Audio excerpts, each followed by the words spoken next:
buhay kasi hindi naliligo. Yun nga yung problema eh. Kahit ako yung jojowa, sus Mario. Importante, Ang ligo every other day. importante mahalaga buhay. Tapos magastos kasi yung alcohol itutumba sa kanya lahat. Eh kay Junel, ano advice mo naman? Advice ko kay Kuya Junel, pagpapatuloy niya yung pagpapatayo niya. Anong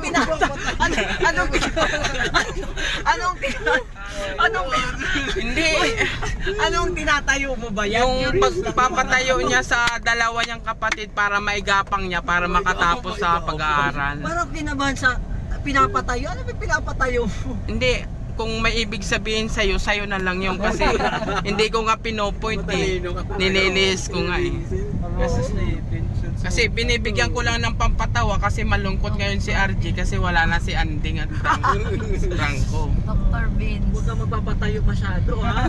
Kaya magpasalamat kayo na pistang patay kasi yung simbahan ng Katolika, ang Ayun ang naging pari. ang simbahan ng sementeryo, simbahan ko rin yan, di nyo alam. Eh? Sinasamba. Kumbaga, ako yung magiging hari ng Pero mga... tanong ko sa'yo, ano pinapatayo ni Junel? Ba't hindi natin alam? Depende kung sa araw, depende sa gabi. Nagtatrabaho siya sa araw, sa gabi. Hindi ko alam.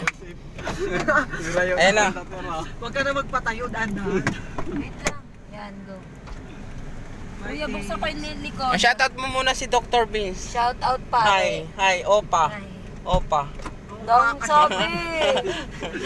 Bye-bye. Bye-bye. Bukas din likod, kuya. Oh, sige. Kuya, ingat ka. Thank you.